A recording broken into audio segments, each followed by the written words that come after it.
Hi hello दोस्तों, नमस्कार, प्रणाम। आप सब कैसे हैं? उम्मीद है कि आप सब अच्छे हैं, स्वस्थ हैं, अपने काम में व्यस्त हैं। आप लोग के साथ झूमर गीत लेकर आई हूँ। अच्छा लगेगा तो कमेंट में बताइएगा, सब्सक्राइब कीजिएगा, ज़्यादा से ज़्यादा शेयर कीजिएगा। बादल के रंग आसमानी, सूरज जरा धीरे से उगना जी। बादल के रंग आसमानी, सूरज जरा धीरे से उगना जी। बागों में उगना, बगीचों में उगना, बागों में उगना, बगीचों में उगना। नेबुला के बीचे छिपी जाना, सूरज जरा धीरे से उगना जी। नेबुला के बीचे छिपी जाना, सूरज जरा धीरे से उगना जी।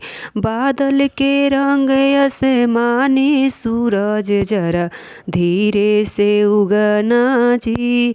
बादल के रंग आसमानी, सूरज जरा धीरे से उगना जी। बागों में उगना, बगीचों में उगना, बागों में उगना, बगीचों में उगना। नेबुला के बीचे छिपी जाना, सूरज जरा धीरे से उगना जी। बादल के रंग आसमानी, सूरज जरा धीरे से उगना जी। कुवनों पर उगना, जगतियों पर उगना, कुवनों पर उगना, जगतियों पर उगना। उगना नेबुलवा के यारी, सूरज जरा धीरे से उगना जी। उगना नेबुलवा के यारी, सूरज जरा धीरे से उगना जी।